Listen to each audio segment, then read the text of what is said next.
Hi, friends. Thanks for joining us. Smash that subscribe button. It helps the channel grow. Benny, where can they find us on social media? Yeah, you can find us at Ray Benny Sports. We're on Twitter, Facebook, Instagram, TikTok. Check us out on Reddit and Discord as well. And leave us a rating on your favorite podcast provider. Winnipeg Jets just finished their game. We'll have some Winnipeg Jets talk coming up by Fahrenheit airbrushing. But let's start with the Winnipeg Blue Bombers and the CFL. The award nominees for each team has been released. Let's go over the Bombers list. Tell me who you think will move on to the West to represent the West out of the Bomber nominees. Let's start up top with the MOP. Brady Oliveira getting the nod for Winnipeg. We've had discussions for the past 3-4 weeks, maybe, of who will it be, Caleros and Oliveira, or Oliveira. Oliveira was picked. Thoughts on that? Yeah, I was a little bit shocked still because usually the quarterback ends up getting still the glory kind of than anyone else, but it's totally deserved for Oliveira in this case, man. He's close to 2,000, and I think that's probably why he's going to end up playing tomorrow as well, just to get over that 2,000 total yards. So very well deserved for him, and congratulations to him on getting that. No surprise. Yeah, 2 yards away from 1,500, 18 yards away from 500 receiving, and 20 from 2,000 all-purpose. Truly deserving. He's been beast mode. Remember Milson Jones back in the day? Mm-hmm. He reminds me of Milson Jones, just his power back. If Milson Jones is given like full-time back, he would have been a dominant back. Like when he retired, I think he was a leading active running back or whatever, rushing yards in the league. So he's just dominant like he was, just a force. Yeah, and finished his second, or not finished his second. He's now in second for the Canadian all time, right? Just behind, not just behind Cornish. Cornish was still, what, 300 yards more or 18 so? something. Yeah, Cornish had a crazy year that year. So that was insane. But hey, maybe Oliveira can get there at some point. Still young. What is this, third year in the league? Something like that? Fourth year? Because he's sitting behind Harris for at least 2. Yeah, okay, yeah. Yeah. And he also got a nod for Canadian. Like, there's no debate there either, I don't think. Poor Dembski in a way, kind of, because, he obviously had a very good season as well, right? But, there's another Canadian on that team that had an even better season. So props to Dembski as well for his season. But Oliveira is just, like you said, he was beast, man. He was beast mode. All-time performance. Do you think he'll move on both of these to represent the West? Like, Canadian, I think probably for sure. Yeah, if Vernon Adams didn't finish the season the way he did, then maybe there's a possibility, especially that he got benched in their last game. That kind of, to me, takes him out of almost the West Division MOP race. So yeah, I'm going to give Oliveira. I think Oliveira will make it in both these most outstanding and most outstanding Canadian. Ooh, I might take Vernon Adams for most outstanding. Man, he almost got to 5,000 yards. Like if Dane Evans was quarterbacking that club, it'd be totally different. Like he had a great year. It's hard because it's most outstanding, not most valuable. Yeah.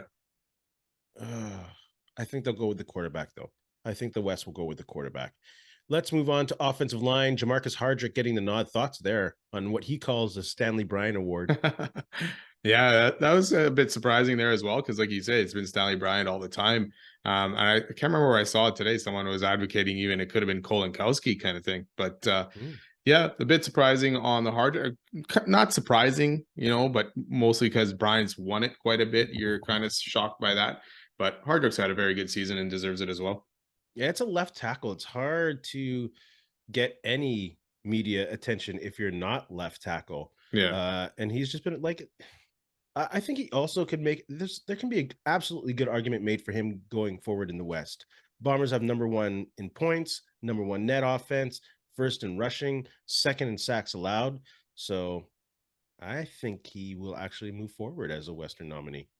Yeah, I think so as well. I think he'll be the guy representing the West for sure. Thoughts on Willie Jefferson winning the defense for the Bombers? Again, yeah, it's a good choice as well for the Bombers as well. I mean, he led the team with he ended up with 11 sacks, right? After starting off hot, 8 sacks in the first 7 games or whatever it was. But strong season, pass knockdowns rate was high up there. Yeah, I mean, to me, it's either it's usually him or Big Hill kind of thing, right? So yeah, Jefferson, it's a good choice for Willie Jefferson. He's a difference maker on the defense, and those pass knockdowns. I said early in the league that he's probably the most dynamic defensive player. And I think I'll make this claim that Willie Jefferson is probably the best pass blocker on the line in professional football, not just CFL, professional football. He can just time those. He has a wingspan. He's a great athlete. With that said, I think Betts is going to win for the West on the defensive player. Yeah, I agree with you there. It always amazed me with Willie Jefferson that he never got a better opportunity or a longer opportunity in the NFL. Like you say, with that wingspan, like that's crazy, his wingspan. Like Yeah. that's way bigger than most or a lot of the guys in the NFL that played for so long too. So, but yeah, Matthew Betts, what is 17 sacks he ends up with here? 17 or 18 now, yeah. I know he was streaky at times and really, took off in some games. That first Bomber game, and then the second Bomber game, he was non-existent. But good season all around. So yeah, I agree. Betts to the West final there. If my reading is correct, the reason why Willie Jefferson didn't get a fair shake is because of the weed, which is a bullshit reason. Yeah, that's too bad. You're gonna give up on an athlete. I think this was the Chiefs that he was on actually.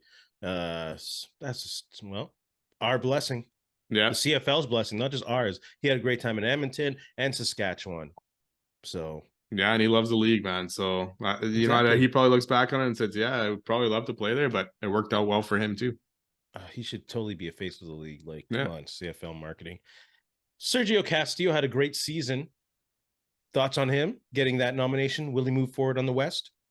Yeah, I mean, I don't think he'll move on in this one. I think one of the receivers will probably end up getting it. Although the West does have a few kickers here, right? Sean White. Yeah, he had a huge year. So one of those guys, even Sean White, probably ends up making it there over Castillo even. Yeah. Great season for Castillo, no question. But yeah, Sean White was pretty money, actually. Like, we were pretty calm in the seats with him taking field goals as compared to last year. No, I'm not going to poop on him. It's whatever. That's early, and he's had his successes in Hamilton for a bit. But I think Mario Alford, the returner, will get the special team nod. He's had a great year. He didn't get nominated. I thought he got nominated for Saskatchewan for their thing. Oh, it's a punter? Yeah, Adam Korsak. That's right. Yeah. Well, you know what? I think media, you made a mistake. How is Mario Alford not have been nominated there, Saskatchewan? That's my bad. I thought it was Mario Alford. Yeah, no. That's why even with Aaron Grant, if he doesn't end up getting hurt, he probably ends up being the Bomber nominee as well here, right? That's ridiculous. Okay, I'll then segue into the rookie of the year. I was going to give that Korsak guy the nod there because he did have a better year than Sheehan. And they had a okay receiver in Calgary. I can't remember his name, and he had a few good returns, and he put up about 250 yards. Caleb something maybe. Any which way, Jamison Sheehan had a great year, but Korask in Saskatchewan had a better year. Yeah, I agree with you there. It's the Bombers really didn't have very many rookies here that could have been even qualifying really for this award, because not a lot of them got to play. Celestin Haba played a bit, right? Couple sacks, but yeah, I agree with the Sheehan one as well. But yeah, I don't believe he'll be representing the West. Let's move on to the Calgary game. Which Bombers, who are not usually in the rotation, can you see having a big game? I'm gonna go with Nick Hallett, who's gonna be filling in for Brandon Alexander here. He's always played well when he's come in, so this is his moment here to kind of shine and step up and kind of lead that defense and maybe show that, hey, he can do this. If for any reason Brandon Alexander decides to step away or doesn't end up getting, signed to a longer deal or anything like that. So I'd like to see him come out and kind of grab control of that D. Yeah, I gave him a shout out for special teams a couple of weeks ago, but I think he played last week. Did he play last week as well on the defense? And he got into some action, didn't he? I can't remember. Had a few beers after that at that point.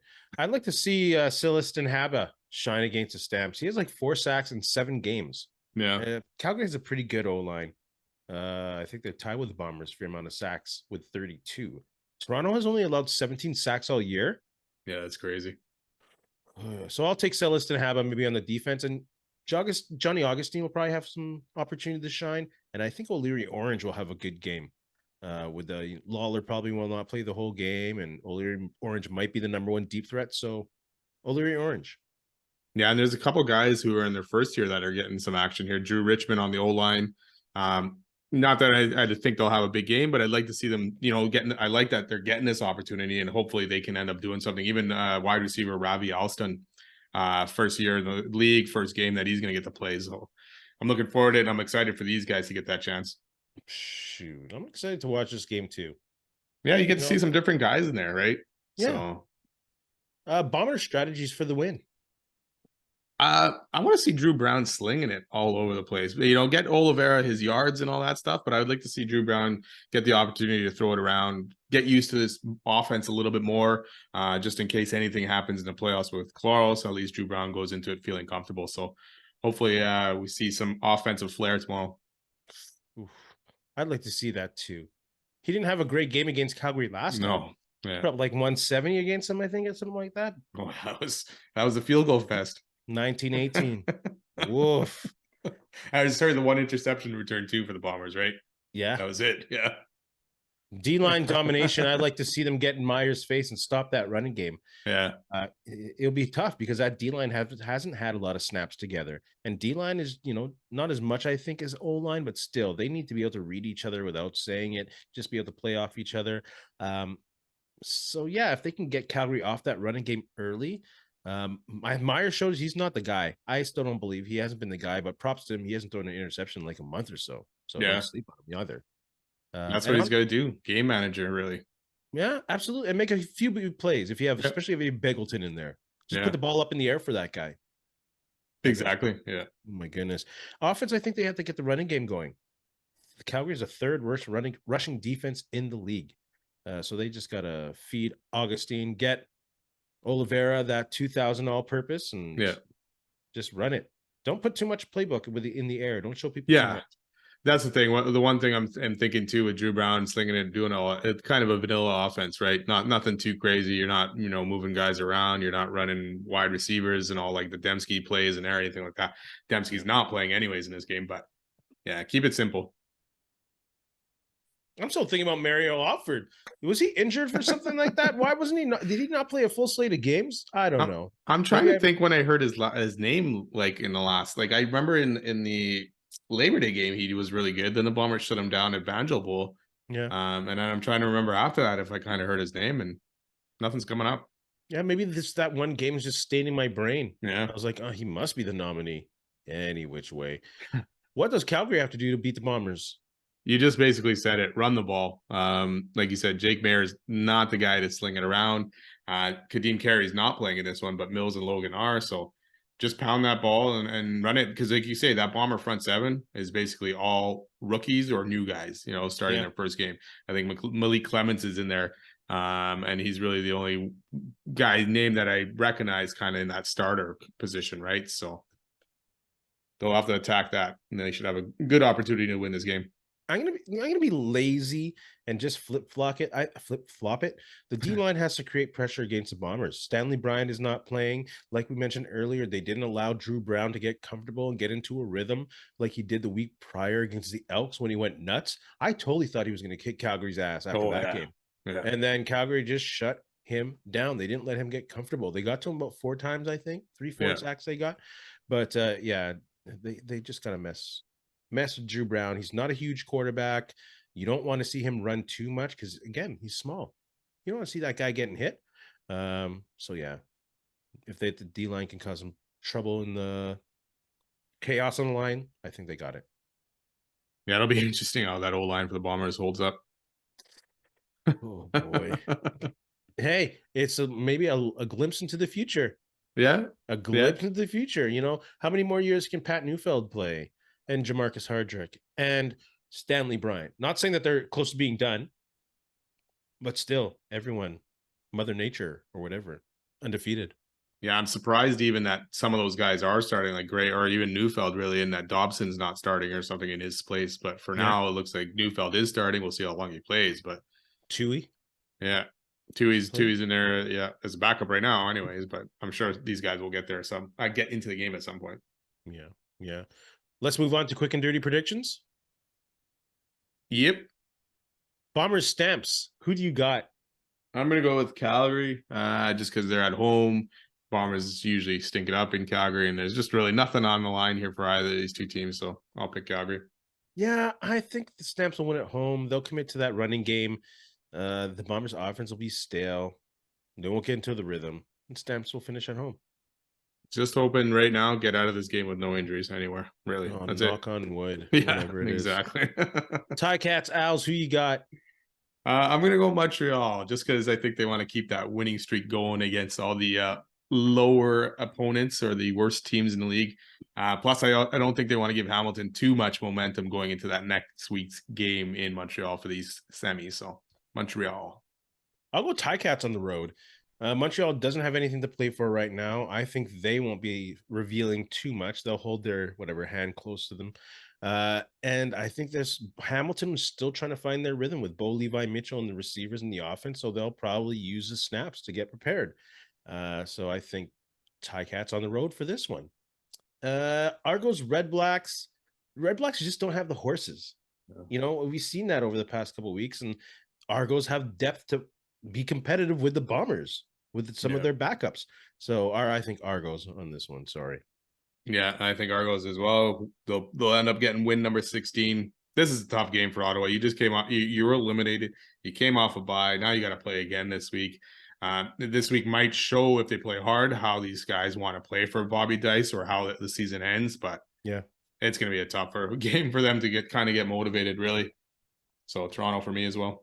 shout out and thank you to Bobby Dice for coming out to check out the show that I was in at Prairie Theater Exchange. Oh, right To on. the audience, it was pretty awesome. Let's move on to some Winnipeg Jets talk brought to you by Fahrenheit Airbrushing. Stand out on the ice, pavement, or the field with a custom airbrush helmet or goalie mask. A local Manitoba business with affordable solutions for any project. Check out Fahrenheit Airbrushing on Facebook or call them at 204 891 7431. Tell them Ray and Benny sent you.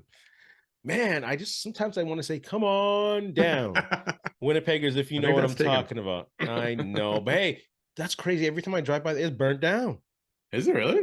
Yeah. That like a whole section there of Maine that burnt to the ground. Yeah, it's a rubble now. They're clearing it out. I didn't know they were part of that, actually. Wow, we're getting diverted for Winnipeg talk, especially, but we're talking about Winnipeg Still Jets, so talking why about not? stuff, yeah. Exactly. Let's look back at the Blues game and the Red Wings game that just happened this evening. Let's start with the Blues. Solid win. Still some defensive issues. You know, we saw a couple giveaways that led to a couple breakaways. Yeah. But Hellebuck kind of getting into the groove with that game. So I don't know, man. They've kind of been playing solid all year, like you mentioned before.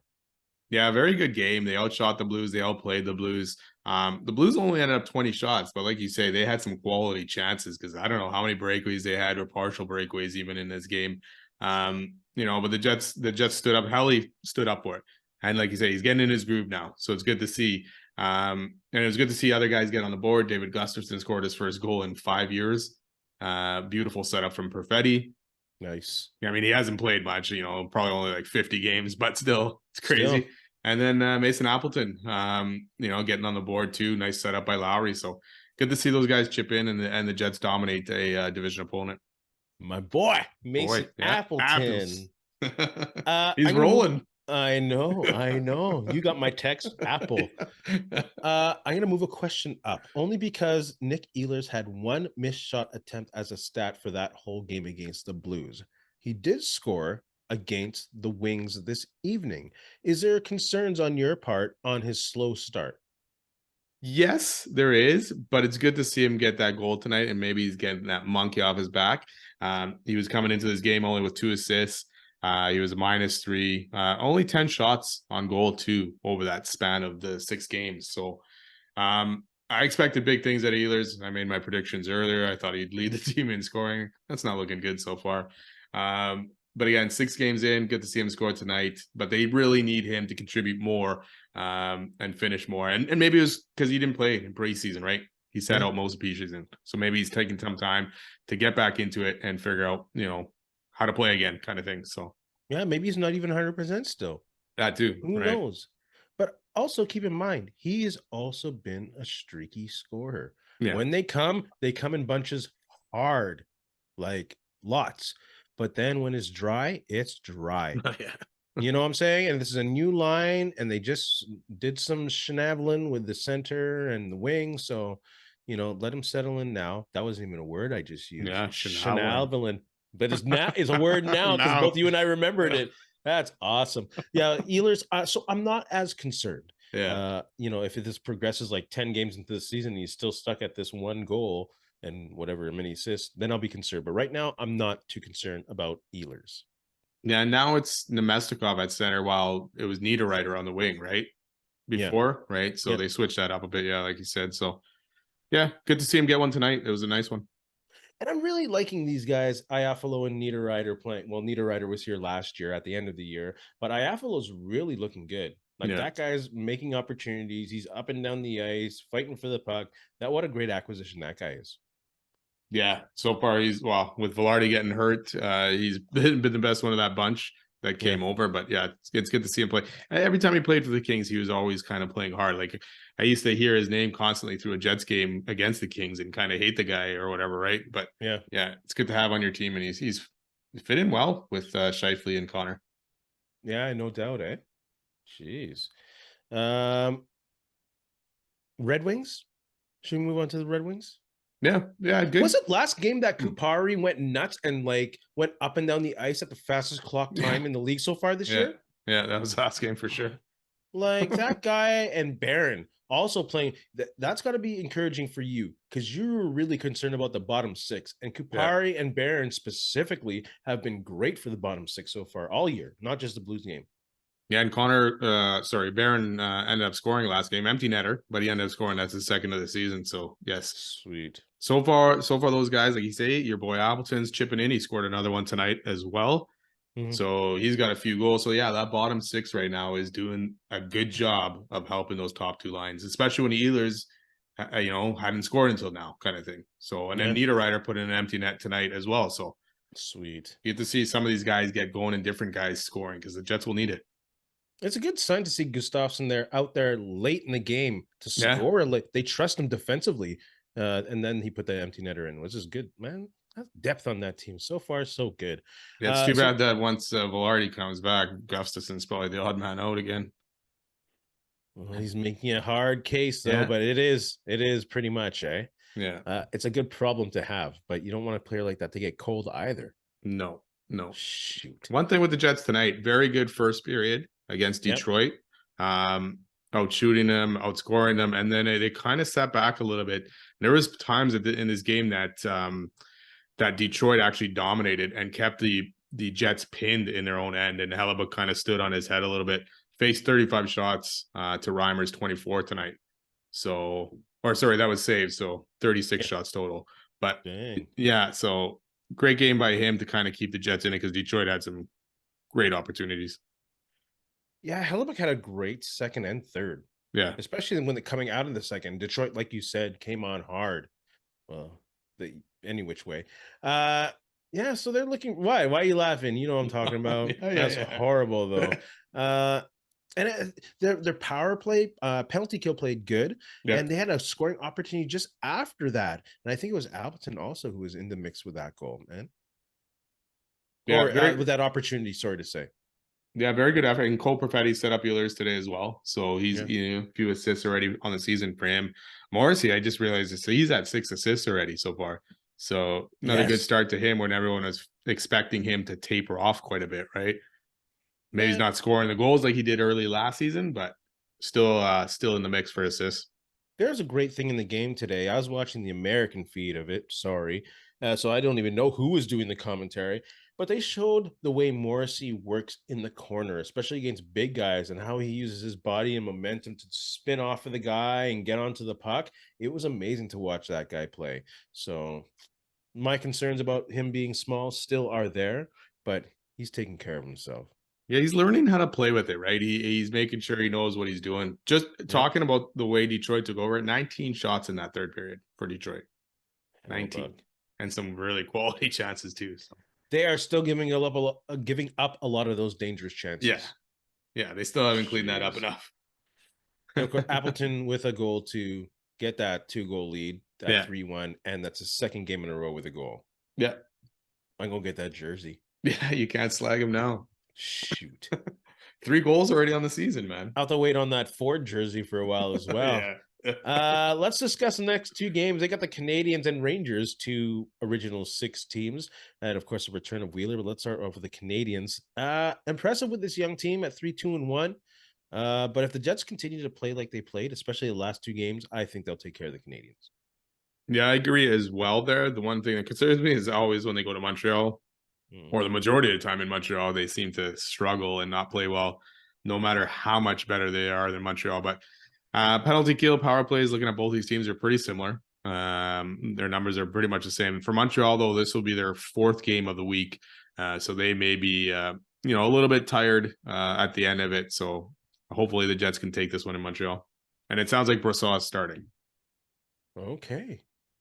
And how about the Rangers, who I think, I don't know who's starting in that one, but it'd be nice if it wasn't Shesterkin. He's 3-1 with a 1.54 and a 9.57 against the Jets. Save percentage 9.57, 1.54 goals against average.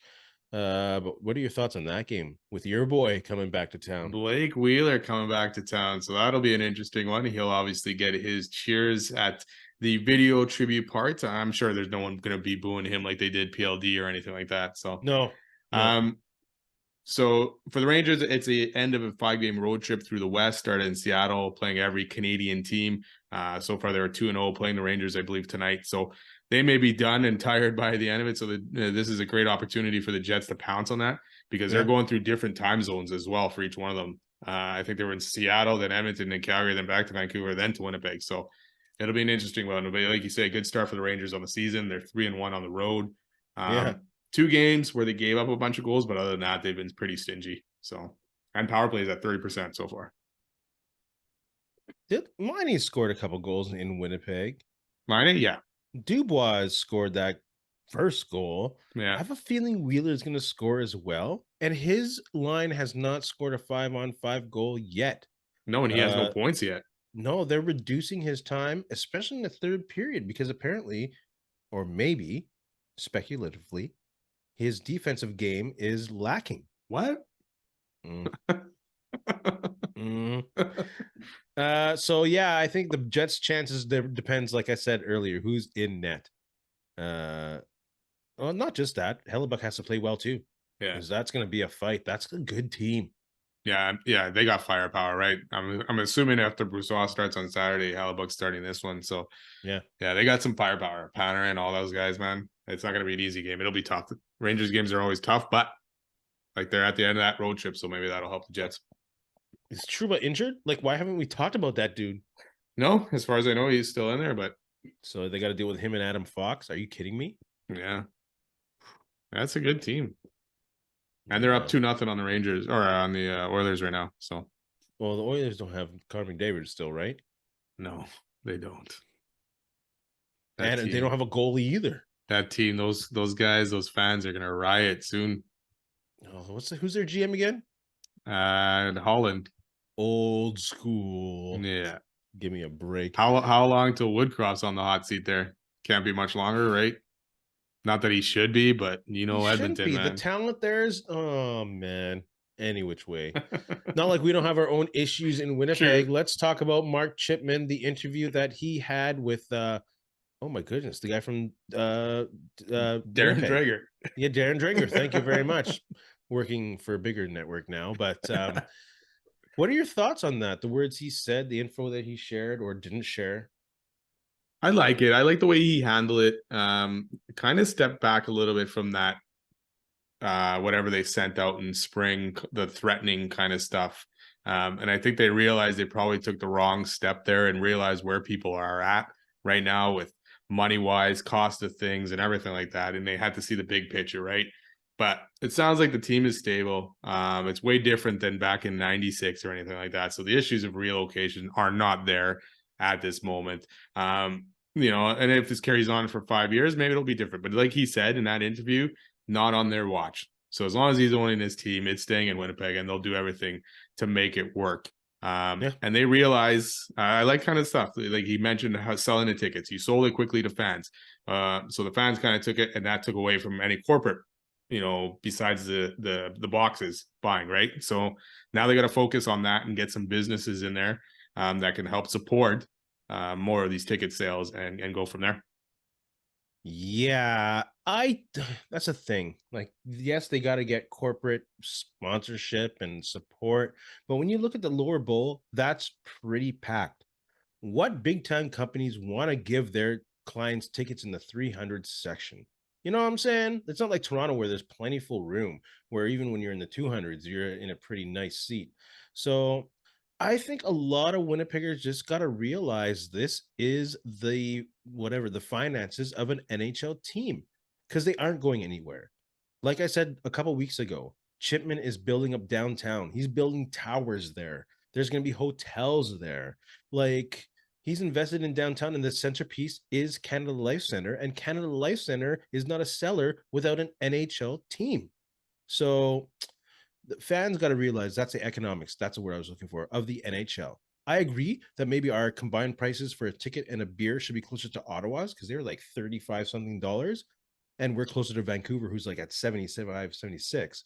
But at the same time, you can go online to like whatever app and get a ticket for 35, $60 and get yourself a beer and have a good pregame like I do, and eat at McDonald's so you don't have to spend $100. So be economic about it if you can't afford to do the whole thing. You know what I'm saying? So I don't know. Yeah, I think we got to step up too as fans. for sure. And like, years ago, people would have been going to 7 to 10 games, right? Now maybe they're going to 1 or 2 because that's all they can afford, and things in their life have changed. Speaking of buying cheaper tickets online, there's still someone who say paid $100 for that ticket who now have to sell it for 30 or 40, and so they're losing money. So next year when they come up to renewal, they're going to be like, you know what? I'll just go to the games I can go to. I'm not going to do season tickets because they were too hard to sell. So now you've lost another guy, right? So yeah, they'll have to figure this out, and see. Obviously, the prices aren't going to drop. It's not like No, they're going to go back down at this point. So no. they'll have to figure it out. I know they've got lots of deals going on this year, and if they continue to win, by Christmas, people will start showing up more and more. Yeah. So, but a lot of people are getting through pandemics. A lot of people are still pissed off about all the rules from before and all that stuff. So, I'd say get over that. We're yes, moving on as a exactly. society. Stop it. And also the city of Winnipeg. If y'all would invest in some decent transit that people would want to ride, where it takes like 25 to 20 to get somewhere close to the perimeter and it's clean, then people would take transit. Then they wouldn't have to pay 20, 25 bucks for parking. Our Yeah. transit is trash here. So if Oh yeah. Winnipeg would invest in that and it make, you know what I'm saying? Like, Oh yeah. hey, you and I took transit to games when we were drunk because we didn't care. Yeah. But you don't want to do that as a family member. No. You want something nice and clean. Go to Toronto. It's great to take the subway to a game and you're home Oh like yeah. that. So Yeah. Winnipeg, invest in transit. Do your part as well. I'm not going to put it all on Chipman. Here I go. Here I go. One more subject. Shane Pinto suspension. I almost got into politics there. Yeah. I almost called out a politician. Shane Pinto suspension. What are your thoughts on that? Yeah, you go first while I calm down a bit. Yeah, wow. 41 games suspension, violating league gambling rules. Not accused of wagering on any NHL games. Doesn't really say exactly what he did, but it sounds like maybe he was a third party in something, or something called proxy betting or whatever. So it must, whatever happened had to have been really bad, because he's not appealing it. The NHLPA negotiated this ban and is not appealing anything less than that. So whatever it was pretty bad. But I know what you're going to say. Go ahead. For sure. Gambling is a huge part of the NHL's business. And when someone is gambling and has no relevance on the game, it has no effect on the game, the NHL, and it's not against the law, the NHL needs to shut up and just mind their own business. It all depends what it is, right? Because they're obviously not telling us. So it has to be for the player and It's not the NHL NHL. related though. Well, it has to be some kind But of if it's through roundabout way like, to it or something. if it's like an illegal bookie or something, yes, the league doesn't want to look bad. It's criminal. If it's Yeah. illegal, yes. But if it's not illegal gambling, I don't get it. I don't get it. It's Well, like saying, yeah. like Coke is a major sponsor. You're going to tell your athletes, oh, you can't drink Coke because you're supposed to be fit. No, man, that's ridiculous. It's got to be something, man. There's no way the NHLPA and him agreed to a 41 game suspension like this if it wasn't worse than what we're kind of thinking, right? That's a hit on his career. He's still a young guy. Yeah. And he was going for a contract here right now too with Ottawa, right? So Shoot. I don't know if we'll ever learn exactly what it was, but and it can be good. So, but like you say, and other people that have mentioned it, you get less for a hit to the head than you do for gambling. Isn't that crazy? Yeah. Ill effects to another human being for their life, maybe. Yeah. And you get 3 games. Yeah. And even if you're a repeat offender, you get 4 games. Yeah. Yeah. Gambling on other sports, half a season. Marijuana, get out of here. That's the NFL. Marijuana, go. But if you gamble, you're gone for a year. Calvin Ridley. Now you can smoke a little bit of marijuana.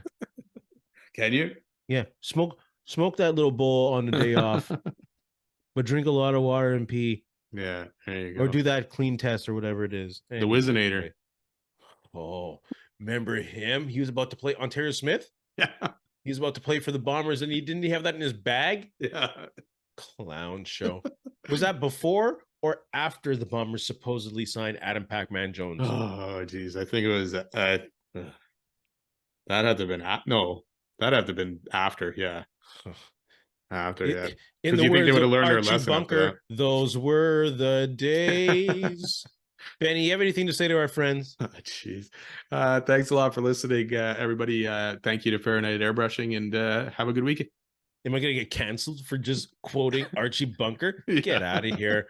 In the famous words of somebody, because I forget their name, football, a sport that bears the same relation to education that bullfighting does to agriculture. Oh, I don't even get that quote. That's interesting, man. Let's go, LeVar Burton. We'll see you next time. Hey, friends and neighbors, don't forget to check us out online on Facebook, TikTok, Instagram, and Twitter at Ray Benny Sports. And don't forget to check out our YouTube channel. Leave a like, leave a comment, tell us what you think.